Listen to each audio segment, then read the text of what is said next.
Olivia Monroe, wearing a three-star uniform, was still humiliated and handcuffed by two white officers, treated like an imposter simply because they couldn't fathom that power could come with black skin. Everything shifted with a single phone call straight to the Pentagon. When the law is used to strip away dignity, what did Olivia do that made the police department bow its head? Tell us where you're watching from. And stay tuned until the end to see how it all unfolds. A black SUV rolled slowly past a rusted sign that read, "Welcome to Maple Ridge." The dashboard clock ticked over to 6:42 p.m. As daylight faded, making way for an evening soaked in fog and silence. The town's main road stretched like a silver thread, narrow, rain-slicked, dotted with small puddles mirrored dim yellow street lamps. There were a few cars, even fewer pedestrians. A handful of restaurant doors had already shut early. Some corner stores had drawn their curtains, and only a flicker of light remained in the laundromat down the block. Behind the wheel sat a black woman gripping it with both hands, her brown leather gloves worn slightly at the fingertips. The stitching on her shoulders was sharp and precise, tailored with unmistakable formality, the kind of uniform that wouldn't exist in a place like this unless it meant something. Her collar was pressed and silver buttons caught the glow from the headlights against the windshield. Medals gleamed on her left chest like fragments of memory polished by time and blood. The SUV slowed as it crossed an empty intersection, then pulled to a stop across from a diner with a flickering neon sign. The woman cut the engine but didn't get out. She leaned back slightly into the seat, eyes on the windshield where condensation had begun to gather. She exhaled deeply, like her body was recalibrating after a 6-hour drive from the north. She was used to stopping in towns like this. Quiet dots on the map between bases, in between pauses after dust-filled meetings and tense briefings. But Maple Ridge held her still longer than usual.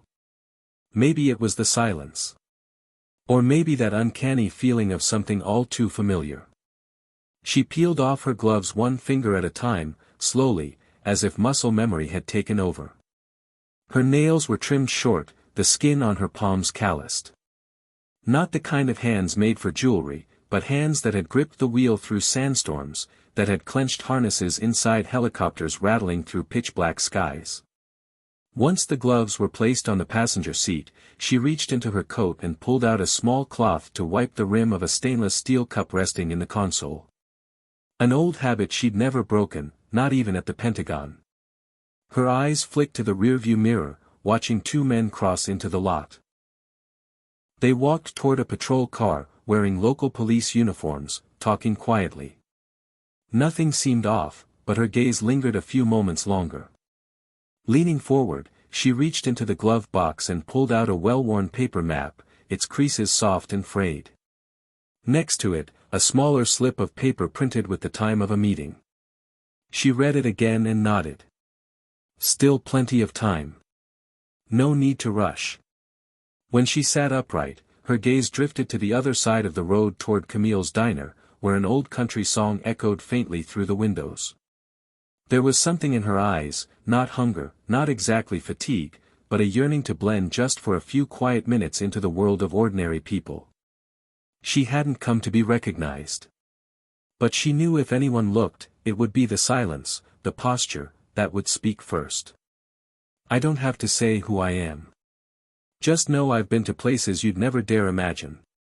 Outside, the rain began to fall, light and sparse. She reached slowly for the door handle. The motion was calm, as if nothing of consequence lay ahead, but deep down she always knew. The quieter the place, the more likely it was the first to meet the chaos no one wants to name. The glass door of Camille's diner swung open with a faint chime as soft as a breath. On the first cold morning, Olivia stepped inside. Her posture upright, in a uniform pressed to near perfection. Every seam sharp, every line deliberate. Each step she took carried weight and rhythm, the product of discipline and a deep awareness of presence. The room seemed to dip a beat, as if the air had struck something unexpected. A man sipping beer in the far left corner raised an eyebrow, glanced up, then returned to his phone. Near the register, a middle-aged woman paused mid-dip with a fry in hand, eyes narrowing just slightly. Toward the back booths, an elderly couple said nothing, but looked up in unison, then leaned slightly toward each other, as if silently confirming what they'd both just seen. No one spoke, but the way every glance slid across the newcomer, like a blade shaving thin air, cold but not sharp enough to cut, left a dissonance, a sense that something unaligned had landed in what had seemed like settled space. Olivia held her stride as she walked toward a row of empty tables near the window. Her back remained straight, as if propped by ritual, and each step moved with the measured pace of music only she could hear. From her polished shoes to the steady calm in her gaze, every movement exuded the quiet composure of someone long used to occupying spaces where others were unsure where to look. In that room filled with half-pauses and averted eyes, Camille, the waitress with softly curled hair framing her cheeks, was the only one who looked at Olivia longer than a passing moment. Her face was open, eyes steady, like someone who had seen all kinds of travelers pass through, even the ones who carried a stillness like the coming of a storm. When Olivia neared, Camille offered a small smile.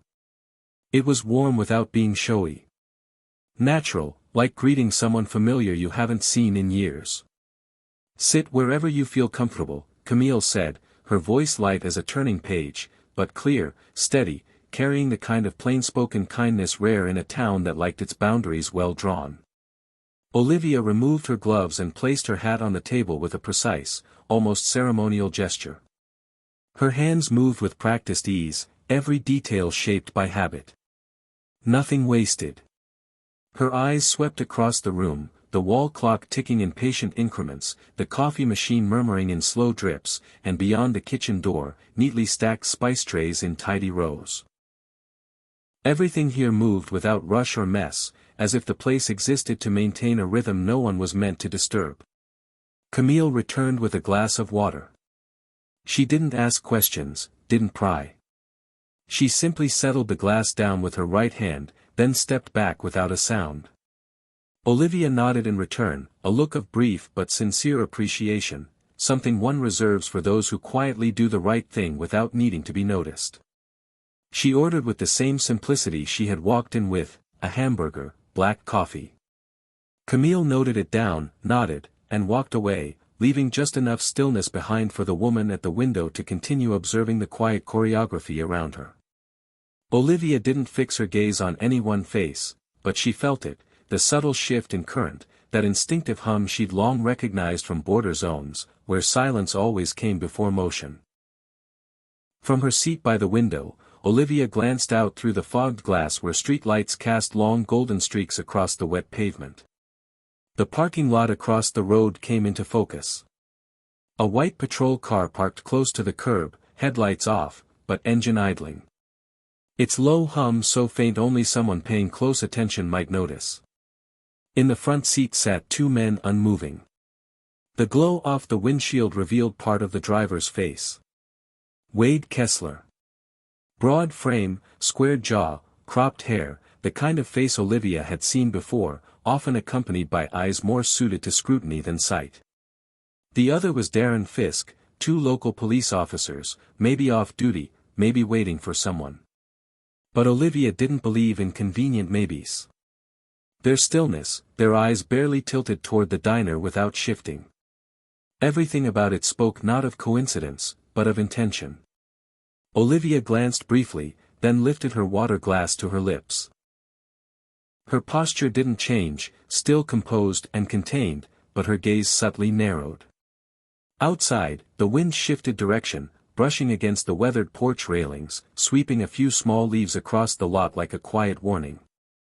From where she sat, nothing seemed out of order. But her instincts, which had never failed her, whispered that this stop was about to become something else. No longer just a layover, but the beginning of something far less predictable than any map had ever marked. Wade Kessler's gaze pierced through the fogged glass, landing squarely on the side profile of Olivia as she lifted the freshly served cup of coffee. It was a look she knew too well. So well, in fact, that her body reacted before her mind even caught up, like an old bell ringing from deep inside, long covered in dust, but never truly silent. She had sat like this before, surrounded by stares no less scrutinizing, except back then everyone wore the same uniform. The military academy had been cloaked in the steel gray of discipline and unspoken rules. Olivia had been the only black cadet in her class and the first woman ever accepted into the Strategic Command program, at least on paper. When the final research teams were announced, her name was missing. They told her she lacked field experience despite having the highest overall score in the cohort. No one spoke up. The looks she got then were the same as Kessler's now. Part doubt, part weariness, all silently saying, "You must be in the wrong place." Olivia didn't turn away. She didn't return the stare. She simply set her cup down. The warmth of the ceramic pressed into her palm while something less tangible swelled in her chest. It wasn't anger, not anymore. That had long since burned through. What lingered now was memory in the form of ash, always ready to rise at the slightest wind. Behind those medals on her chest were years of being underestimated for being a woman, for being black, and for being both at once. She'd been called too sharp to be trusted, had seen male colleagues promoted on the strength of plans she'd written. She remembered clearly a white colonel once smirking at her during a briefing, asking, "Do you honestly think you can lead an all-male special ops unit?" She didn't answer him. But 3 years later, when that same man had to sign her promotion papers, he wasn't smiling anymore. Outside the diner, the patrol car still hadn't moved. The street light caught half the license plate, the rest swallowed by shadow. Olivia didn't need to look again to know those eyes were still locked on her. Not out of curiosity, not even suspicion, but in that searching way the world had always watched people like her, waiting to catch something, question something, assess something, as if existing wasn't ever enough. Inside, the air stayed warm. Camille poured coffee at another table, her smile unchanged, steady in its kindness. In another corner, a man finished a phone call and glanced at Olivia like he was trying to match her face to something he'd seen before. Maybe the news, maybe a defense report, maybe nothing at all. Sometimes attention started simply because you showed up at the wrong place, at the wrong time, in a skin tone someone didn't expect. Olivia didn't blame the eyes that looked, but she remembered clearly what those looks could lead to. At Fort El Paso, a junior soldier once told her directly, "I've never worked under a black female officer, and honestly, I don't think I'll take orders." Well, Olivia removed him from the unit, not to prove anything, but to protect the discipline she had preserved through blood and silence, not the blood of wounds, but the blood drawn from biting her tongue when the system chose denial over listening. She took a sip of coffee. The bitterness spread across her mouth, followed by a long controlled breath. Somewhere else, at another point in her life, she might have stood up, walked outside, and knocked on that patrol car's window to demand answers. But not today. She wasn't here to teach anyone a lesson, nor to clarify her presence. She simply wanted dinner, rest, and to move on. This trip didn't begin as a mission. It began as a choice to live as a normal human being, a right she believed she had paid too much to hold on to. The wind slipped through the diner's frame again, carrying the scent of damp asphalt and the fallen leaves of early autumn. Olivia set her cup down and glanced toward the window once more. Kessler was still there. His gaze shifted, but his presence was unchanged. Darren Fisk sat in the passenger seat, taking a sip from a soda can, smirking at something she couldn't hear but could feel enough to know this story wasn't done yet. Olivia tilted her head slightly, as if recalibrating in the space between memory and now. She wore no armor but the uniform on her back, and the resolve forged from walking into rooms no one wanted to enter. But that was enough. Someone who had lived at the edge of life and death didn't rattle easily under the weight of a dismissive stare. What drained her the most wasn't the threat itself. It was how this society made her prove again and again that she deserved peace. The wind from the parking lot swept into the narrow street, carrying a trace of cold like the night was whispering something no one was ready to hear. Olivia stepped out of Camille's diner with a simple but steady motion. The glass door closed behind her. The warm yellow light fading into the past, leaving in front of her a dim stretch where every step echoed gently against the damp asphalt. Her SUV was parked in the far corner, half tucked under the shade of a tree, directly in front of the Maple Ridge police cruiser. The distance between them wasn't more than 20 paces, but in the southern chill just settling in, it felt longer than it should. The street light from across the lot cast a slanted glow, dividing the pavement into two stark halves, light and dark. With each step Olivia took toward her vehicle, the weight of being watched from behind the windshield became more and more palpable. As her hand reached for her jacket pocket to retrieve her keys, a sharp command rang out behind her, tightening in the air like a snapped string. "Stop. Don't touch the vehicle." A flashlight flicked on. A cold white beam shot into Olivia's eyes, making her blink, not just from the glare, but from the way it stirred a memory buried deep beneath years of dust and war zones. Still, Olivia didn't flinch. She turned slowly, hands at her sides, every movement deliberate, like someone long practiced in the art of being seen through a scope. Wade Kessler stood before her. Broad shoulders and squared jaw set into a face that was hard to read, somewhere between mockery and suspicion. His right hand held the flashlight. His left hovered near his holster like he hadn't quite decided whether this was a situation for lot or force. "Nice outfit," he said, dragging the words, his eyes flicking across the medals on her chest. "Those come with the jacket. Got them online. This cosplay is a bit much." The space between them solidified. Olivia didn't move, didn't frown, didn't back down. She simply raised her left hand, firm but not abrupt, the way someone does when they've spent years being mistaken for less than they are. Her voice was low, steady, and without a tremor. "I am Lieutenant General Olivia Monroe, United States Army." She paused, letting each word land where it needed to. "My ID is in the left pocket of this jacket." Kessler paused for a half-second, expression flickering from sneer to something like uncertainty, then settling into a tight-lipped smirk. Behind him, Darren Fisk strolled forward with his hands in his jacket pockets, his gait casual like a man leaving a theater. He glanced at Olivia, then at Kessler, raising an eyebrow. "A general, huh? Sounds heavy. Got a badge that says so?" Olivia nodded once, offering no further words. Her hand touched the edge of her pocket, pulling out a worn leather wallet, softened by time. She opened it with 2 fingers, flipping to the inside where a military ID sat snug in its plastic frame. Photo, name, rank, serial, clear, clean, unmistakable. Kessler stepped in just enough to get a look. His jaw twitched slightly, but his mouth stayed curled in a cold smile. Could be fake. That didn't make Olivia angry. She remained still, eyes locked on his, while something inside her exhaled, not in pain, but exhaustion. It wasn't about offense anymore.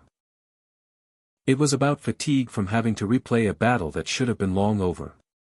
She had shown that ID too many times, repeated her name and rank too many times just to earn the right to stand where she'd already bled to be.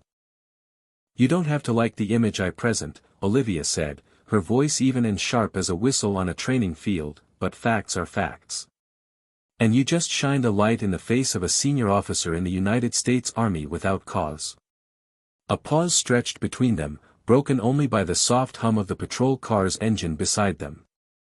Fisk turned away, scratching his chin like he was trying to hide discomfort. Kessler stayed put, face carved in ice, rigid, cold, hostile. From across the lot, the diner door swung open. Camille stepped halfway outside, her face taut with concern as she saw Olivia flanked by the 2 officers. She moved forward a few steps, lips parted to speak, but Kessler snapped his head around, raising a hand to stop her. "Go back inside, ma'am. This doesn't concern you." Camille froze, eyes darting toward Olivia with an unspoken message. "I'm watching. I won't stay silent if this crosses the line." Olivia caught her gaze and gave a small nod. She turned back to Kessler. Her stance was unchanged. Her gaze was unwavering. The night in Maple Ridge had grown colder, but her chest remained warm. Not from anger, but from resolve tempered over a lifetime. Someone who had survived spaces no one dared enter didn't retreat just because someone asked the wrong questions. What stung most wasn't the threat. It was the fact that even when she chose the path of honor, effort, and sacrifice, there were still nights she could not live as a normal human being. The air in the parking lot thickened like mist, not from the drop in temperature, but from something invisible that cracked open in the silence between those who stood face to face. Olivia Monroe, still composed beside her SUV, held out her military ID card, open for clear view. The name hadn't changed. Olivia D. Monroe. Rank, Lieutenant General. Branch, United States Army. The text was crisp. The ID number precise. The signature of the Department of Defense stamped at the bottom in black. But Wade Kessler barely glanced at the details. His eyes slid past them with practiced indifference, settling back on Olivia, with a look forged from disdain, a look as embedded as old grime on the barrel of a weapon left too long without care. Stale, hardened, ingrained. Doesn't look like anyone I've ever met, he said, each word dripping slowly, his gaze fixed on the uniform. Definitely fake. It didn't need elaboration. The reason lived in the shape of Olivia's body, her dark brown skin, the face of a woman past 50, and eyes shaped by experience. A world like his never made room for someone like her. Kessler didn't need legal grounds, just a feeling that didn't match his image of power. And in his mind, power didn't wear natural curls, didn't speak with a soft southern cadence, and certainly didn't come dressed as a black woman with 3 stars on her shoulders. Darren Fisk stood nearby, arms crossed, leaning slightly to glance at the ID like it was a takeout menu. He chuckled almost under his breath. Probably printed that in someone's garage, he muttered. Scammers are clever these days. Olivia didn't pull her hand back. She didn't flinch or speak in the tones they likely expected. She remained still, her gaze level with a calm so unnerving it quieted the moment, not because she had no emotion, but because her anger had long since been tempered into a silent weapon. She looked straight at Kessler. You can verify through Fort Bragg, she said, her voice low, clear, and unwavering, or contact the Department of Defense directly. The internal number is in the file I just handed you. Kessler shook his head and stepped forward. The flashlight now pointed down, but his hand drifted toward his belt. His posture shifted into the stance of someone who thought of confrontation not as duty, but as sport, an approach not for a high-ranking officer, but for an escapee. Nope, he said, mouth tightening. If it looks fake, it's fake. And if you were a general, you wouldn't be out here declaring it like this. Fisk snorted from behind him. Olivia spoke again, using the same voice that had steadied congressional hearings in the Pentagon. I am requesting that you stop this line of action and proceed with verification through proper protocol. If necessary, I will contact my commanding officer at Fort Bragg directly. But she didn't get a phone call. What came instead was the distinct snap of handcuffs being unlatched.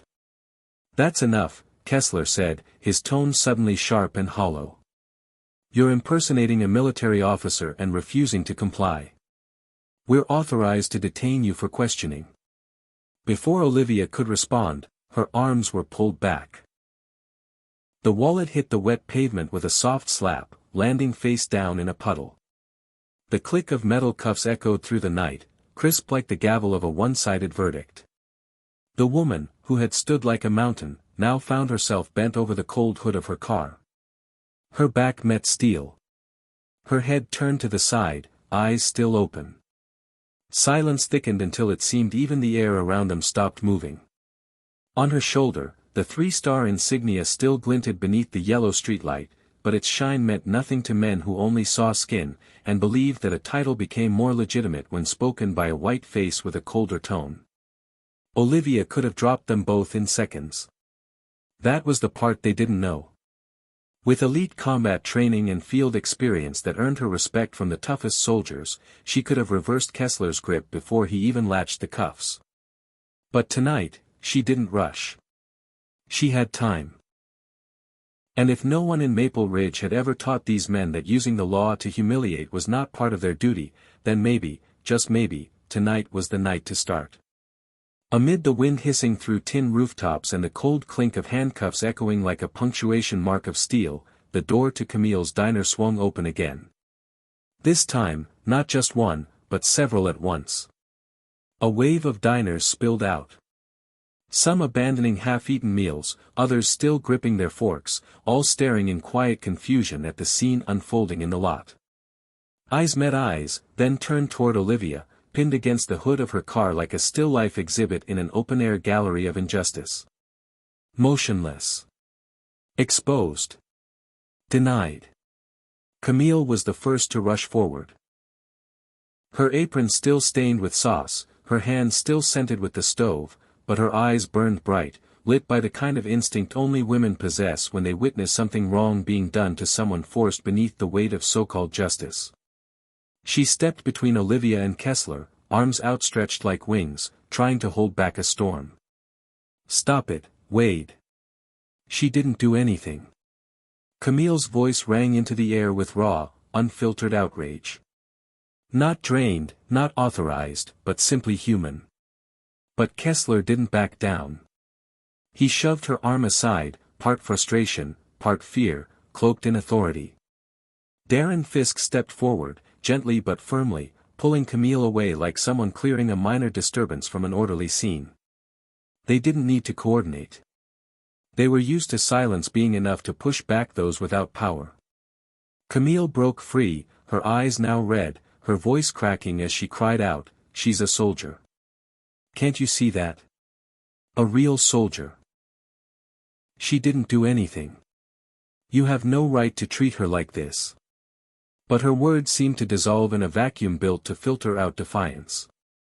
The two officers said nothing. They just moved. And it was that smoothness of action that frightened the most. It showed this wasn't their first time. Then from behind the diner's kitchen, a young black boy, no more than 8, stepped forward, his tiny kitchen clothes stained, his rubber sandals squeaking softly on the tile as he crept toward the door, his round eyes locked on the scene before him. The woman in the sharply pressed uniform, held face down against her car, wrists cuffed tight behind her.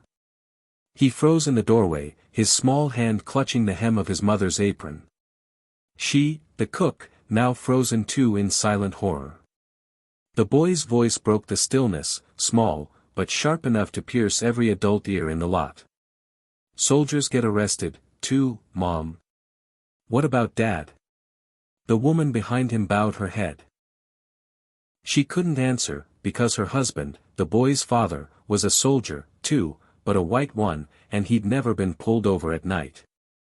Never had a flashlight shined in his face to prove he was real. Never had to justify the badge on his chest. The boy's question hit the wet asphalt like a heavy stone, making the quiet suddenly feel tight, suffocating. No one spoke. The crowd that had come out to gawk shifted their eyes. Some looked down. Some pressed their lips. That question wasn't just for the mother. It was for everyone standing there, watching, but unsure where they truly stood. Olivia was still pinned to the car, but her eyes now turned. She looked directly at the boy, and for the first time that night, her gaze softened. Not the steel of a commander, but the warmth of someone who had trudged through mud to protect children too young to know the word war. She didn't speak, but her look held a quiet promise. "You're not wrong, and I won't let this end like every other time." A breeze swept through the lot again. No one moved. Even Kessler and Fisk, for one fleeting moment, seemed to realize they were no longer standing in the safe zone of power, but stepping into a space where they were finally being seen for what they truly were. The heavy metal door closed behind Olivia with a sound as sharp as a blade dragged across cold steel. In front of her was a small holding room, dimly lit by a flickering yellow fluorescent bulb that seemed to drain color from everything it touched. A bare concrete wall stood opposite, expressionless and cold. A scratch on the surface of the bolted-down table stretched outward like an old wound that had never fully closed. Olivia sat down, shoulders square, eyes forward as if facing a room full of stern faces in a closed-door hearing in Washington. This wasn't a performance. It wasn't defiance. It was how she had lived for more than 30 years in uniform. Upright, precise, ready. Red marks still ringed her wrists where the cuffs had been. The skin burned, but her gaze didn't flinch. Those who've seen war know some wounds don't bleed but still ache deep. The cell stirred memories older than any battlefield. Olivia had once walked through a crossfire in Kandahar, heard bullets slice through the hot wind and smoke mixed with broken shouts. But in those dangerous places, she still felt her worth because even if not everyone was with her, at least the enemy didn't wear the same flag. Here in this room without guns, what struck her hardest was how disrespect could wear a badge, and how humiliation didn't need to shout to leave you breathless. Years ago, as a colonel, she walked into an emergency meeting at the Pentagon to present delays in gear distribution to frontline troops. The ones most affected were, unsurprisingly, black soldiers. It wasn't a coincidence. It was inequity, neatly hidden beneath hundreds of sanitized spreadsheets. When she said it out loud, the room fell quiet. A pale-haired brigadier general with ice-blue eyes said flatly, "You need to remember your place, Monroe. We're giving you a seat. Don't push it." But she never pushed. She just held her ground. Leaving that meeting, she understood real change doesn't come from memos. It comes from young people willing to sit, watch, and remember how the system betrays itself. Tonight was no different. Maple Ridge, small as it was a sliver of the same America she had sworn to protect. She didn't pull out her phone when she was arrested, didn't flash her military privilege, didn't call anyone who could flip the script in 10 minutes. She wanted to see how far they'd go when they thought no one was watching. The best way to know a person is to let them believe they have power.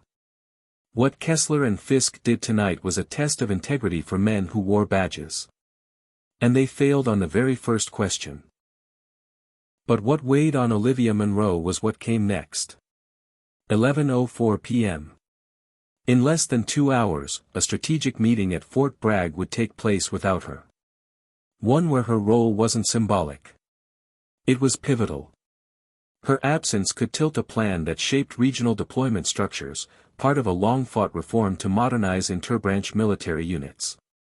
Without her input, things would shake, and people would ask why. If she let this slide as a personal insult, men like Kessler would walk on, wearing their badge like it hadn't just drawn blood from someone else's honor. But Olivia didn't let things go. She never had. Not in operations overseas, not in boardrooms full of veiled threats, and certainly not in a town like Maple Ridge. She wasn't sitting here waiting to be released. She was remembering, analyzing, and preparing. Old wounds had taught her justice doesn't come from mobs. It comes from one person willing to stay seated, even when the world drags them through doubt. A faint sound echoed outside. The footsteps were obscured, but the sound of boots on the floor, she knew it instantly. Olivia tilted her head slightly, eyes sharpening into a quiet, expectant glare. The game had begun, and this time, if anyone was rewriting the rules, it would be the woman sitting straight-backed in a cold room, with 3 stars on her shoulder, and a heart that had never bowed. The steel door swung open with a push just firm enough to echo through the room, shifting the air like a warning. Olivia was no stranger to subtle shifts in pressure. She'd walked through hundreds of conference rooms, holding cells, military outposts, where even the breeze could signal either an arrival of importance, or a storm brewing just out of sight. The footsteps on the concrete floor came with the cadence of someone trained. Military once, perhaps still pretending not to be. She didn't move. Her eyes stayed on the peeling patch of wall ahead, but the focus shifted from a dark crack in the corner to the figure that stopped at the table. A cheap aftershave mixed with a familiar sweat filled the air. A small sound followed, the thud of a file folder landing on cold metal. The man leaned in, and under the flickering fluorescent light above, it hit her eye. A thin scar trailing from below his right ear to the dip of his collarbone, nestled among uneven muscle lines. She knew it instantly. It was listed in the personal file of Wade Kessler, a former sergeant dismissed from the multiracial combat ethics program at Fort Missouri. Back then, Olivia had never met him face to face, but she'd reviewed the disqualification criteria, helped write the ethics framework for reaction assessments in joint force simulations. She'd read every line of Kessler's report. Delayed response when a black soldier was in simulated danger. Prioritizing the rescue of white soldiers. 3 documented instances of overtly biased remarks. No violence, but a pattern deemed incompatible with any integrated unit. She hadn't removed his name out of emotion, but out of principle. No one forced her hand. She chose because no battlefield should be led by someone whose prejudice could decide who lived and who didn't. At the time, she wasn't a general, just a major. Often called into closed-door meetings to present the case for why ethics weren't theory, but armor. When early drafts of military equity policy began circulating, she was among the few who dared say what higher-ranking officers avoided. If we can't be fair with our soldiers, what exactly are we preparing to export to the field? Everything Olivia had done, from late nights writing policy briefs to defending a young black private docked unfairly for being insufficiently reactive under pressure, had been for one purpose. No one should be left behind because they were born in the wrong color for the recruiter's expectations.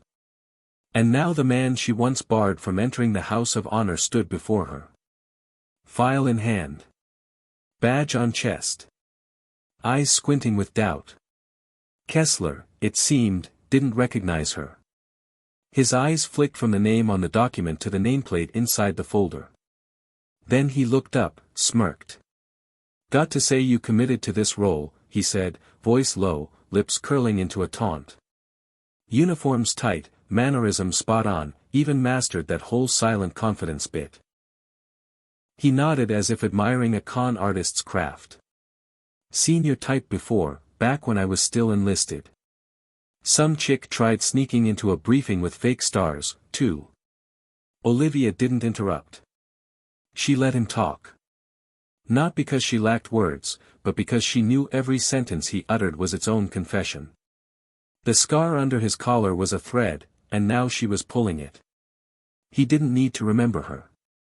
She remembered him. Kessler kept reading. Unaware that the woman across from him had helped reshape protections for minority troops. Had stood before 25 generals and declared, "Honor can't wear a uniform if it doesn't have a spine." When he finally left the room, he said nothing else. The steel door closed behind him, leaving the space colder than before. But Olivia didn't move. Her eyes stayed on the gap where his scar had disappeared beneath the collar. Memory wasn't a burden to her. It was evidence. And Kessler had just reminded her that what she fought against had never disappeared. It had only changed form. Olivia remained seated. Her posture perfectly upright, as if she weren't in a holding cell, but simply waiting her turn to speak before a high-rank board. The door swung open once more, and light from the hallway spilled in, outlining the features of the man who stepped inside. Graying hair. A broad forehead. The scrutinizing eyes of someone who had heard every excuse imaginable, and no longer believed anything without proof. Chief of Police Luther Grimes had over 30 years on the force. He had negotiated with armed suspects. Faced kidnappings. Barked commands at rookies in front of mayors. But when he received the call from Kessler, brief, vague, ending with a name he didn't recognize, Olivia Monroe, his seasoned instincts began to gnaw at his certainty. Grimes snapped his phone shut and shot out of his chair. And when he entered the holding room, the first look Olivia gave him chilled him to his core. She hadn't moved. The red marks from the cuffs were still visible on her wrists. But her posture remained perfectly composed. The overhead light cast a pale silver sheen over her features. Sharp. Calm. Unmoved. As if she had just left a war room, not a jail cell. Her spine straight. Her gaze steady as a flagpole. And that was exactly why the room felt like it was shrinking second by second. Grimes had seen countless people in custody. Some angry. Some in tears. Even hardened criminals who stared back with defiance. But never had he seen eyes like Olivia's. Direct. Deep. Burnished like tempered steel. There was no plea. No threat. Only presence. Commanding enough to dismantle every assumption he'd built about who sat before him. Grimes squinted slightly, an involuntary gesture that betrayed his instinct. Something was off. The way Olivia held her chin, regulated her breath, and aimed her gaze precisely at his forehead. It felt as if she were reading his file, not the other way around. He reached for the file Kessler had left. Name. Date of birth. Occupational data. Stiff lines of type. But now every character on the page blurred under the weight of the woman seated across from him. He knew what had to be done. And that it needed to be done now. Your name, he asked. But the authority in his voice, once enough to silence rookies, was notably absent. Olivia didn't answer. She knew he already knew. Instead, she pulled a small phone from her pocket. The screen lit up with a single name. Langston. Pentagon. Grimes's hand trembled as he took the device. His stomach tightened. Langston. Deputy Secretary of Defense Valerie Langston. The woman who once made the entire Pentagon pause mid-briefing. Whose word could launch jets within 12 minutes. Whose voice, once live, was never interrupted by news anchors. Not even on CNN. 1 ring. 2. On the third, her voice cut through like a broadcast from a base-wide speaker system. Langston speaking. Grimes drew in a breath. His voice emerged from his throat like it had to climb out of a deep cave. Deputy Secretary, this is Luther Grimes, Chief of Police, Maple Ridge. We are holding someone named Olivia Monroe. According to the paperwork. Langston cut him off, her tone cooling to a razor's edge. Who is holding Lieutenant General Olivia Monroe? Beads of sweat began to form along Grimes's forehead. His blood ran cold.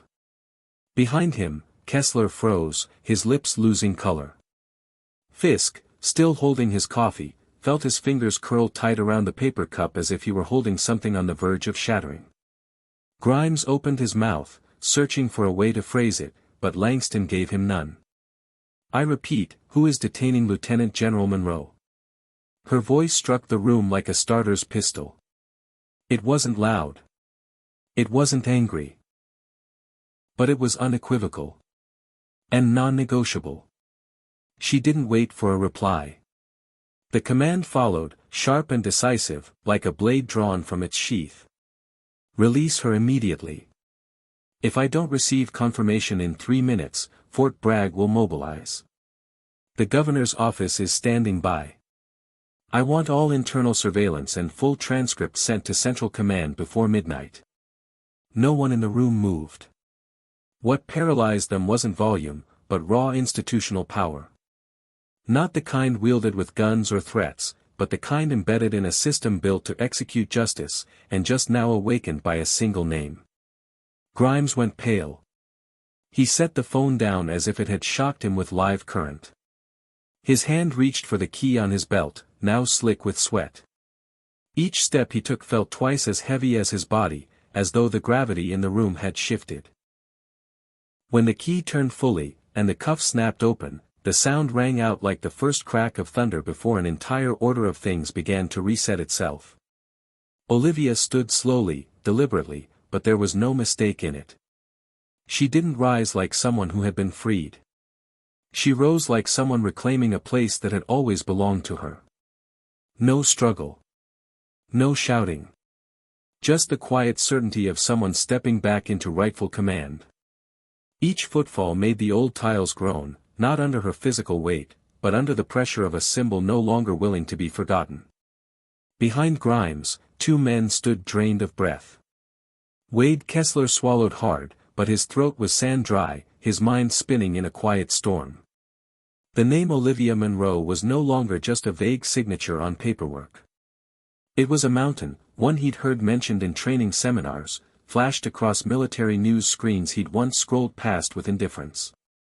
Lieutenant General. 3 silver stars that gleamed now before his very eyes. In flesh.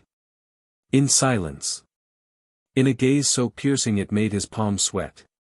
Darren Fisk, still clutching his cold coffee, felt his fingers begin to spasm. The flimsy cup buckled in his hand like it was made of paper-thin regret. He didn't dare meet Olivia's eyes. His chest tightened, breath shortened, as if the very room was shrinking. They had thought they were in control. The neon light overhead stood for their authority. Now everything had reversed. The room, still 4 walls, but inside it had become a courtroom without a bench, and they, the accusers of hours before, now stood judged by the sheer weight of truth. Kessler took half a step back. Sweat lined the back of his neck and slid down his spine, brushing the edge of his duty belt like a silent warning. He was no longer the one questioning. He was the one unmasked. Every smirk, every dismissive remark returned now like blades, cutting through the illusion of the career he once clung to. Fisk struggled to stay upright, but his knees betrayed him. His eyes darted like a child left alone on a training field. He had scoffed at Olivia's uniform. And now he understood that every uniform had commanded missions he wouldn't even be cleared to guard.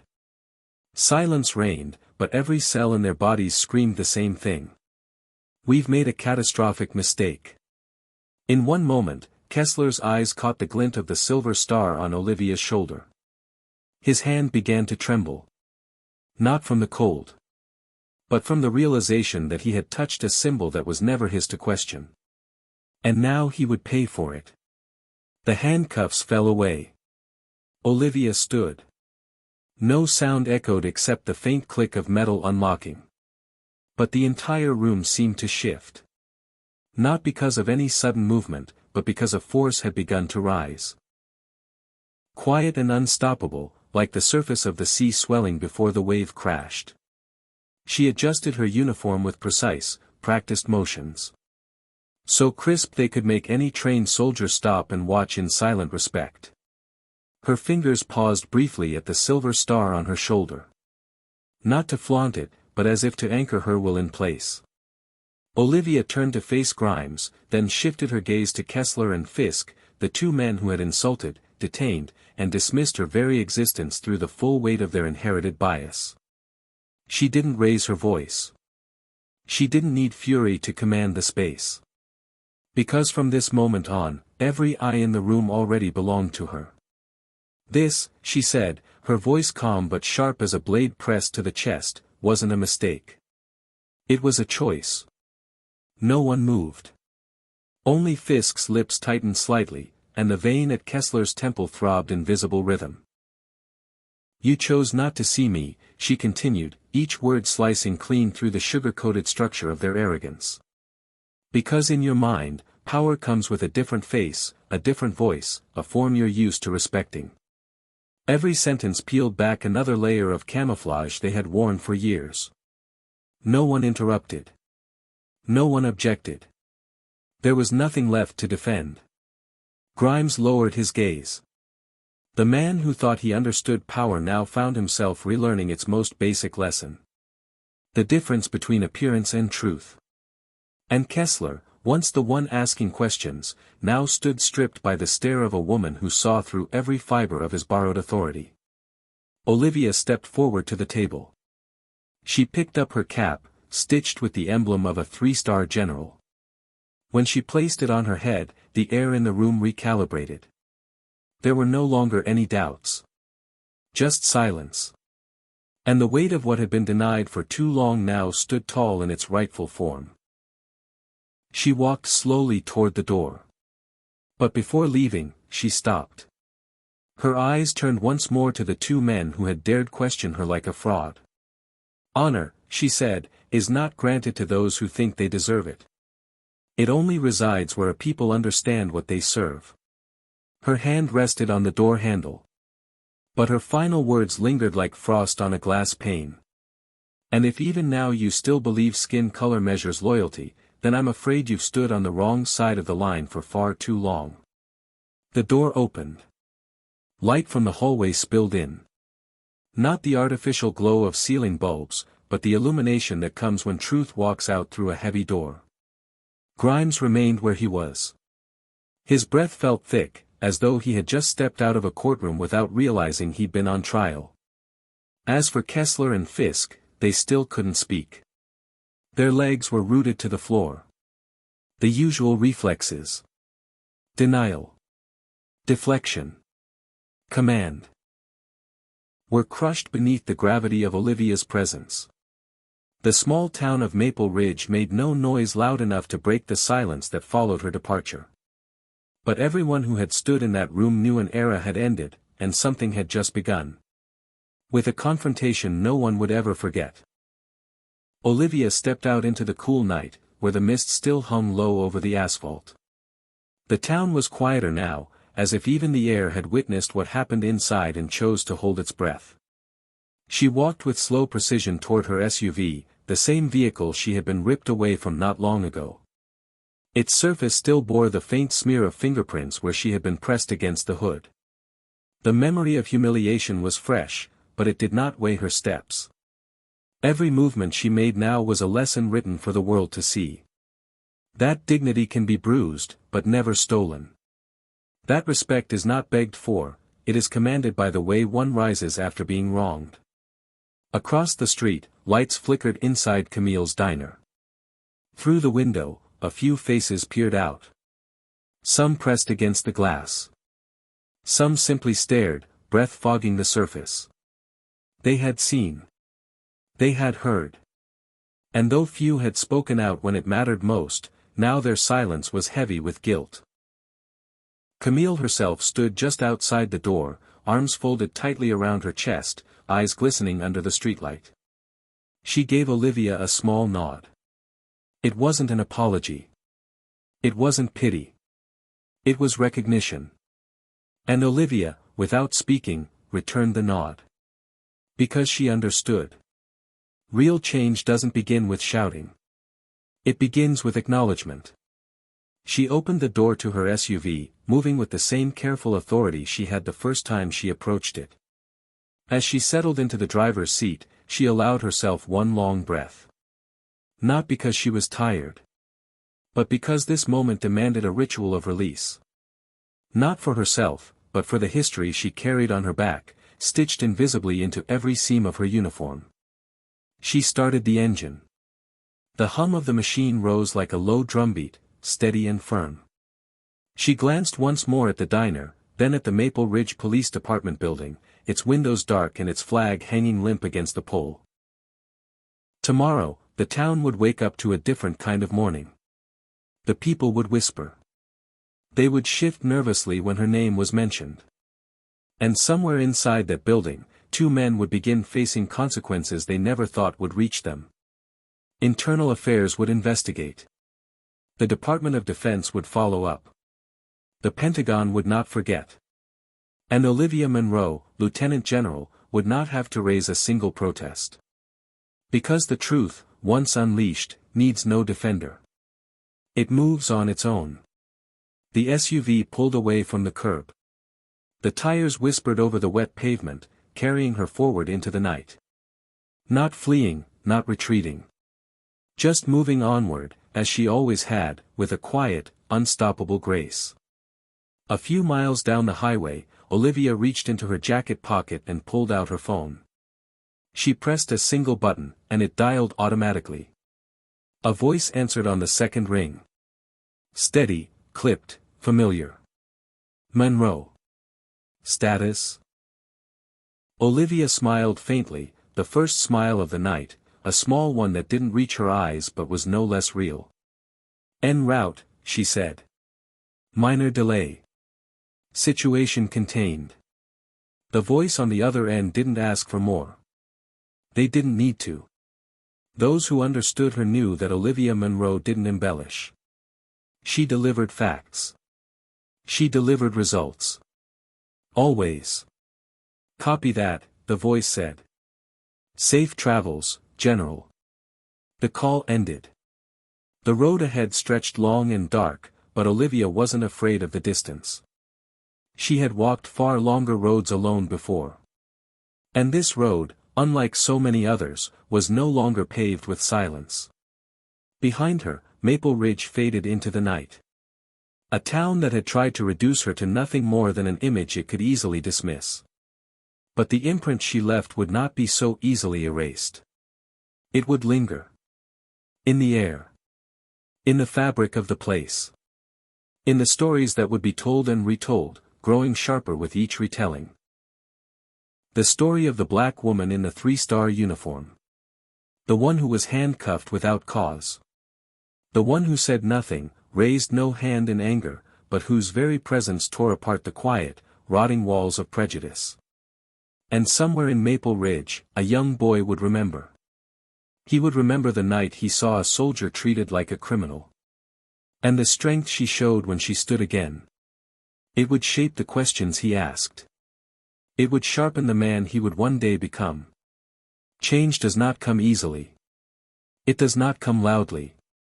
It comes when enough people decide that what they witnessed will never sit comfortably again inside them. Olivia knew this. She had lived it her entire life. As the SUV pushed forward into the misty dark, she allowed herself a small, private thought. Not a wish. Not a dream. But a simple truth. One day, they would no longer need to see the stars on her shoulder to believe she had earned her place. One day, they would see her for what she was without needing proof. Until then, she would keep walking. Keep standing. Keep being. Because that, in itself, was victory. And she would never be erased.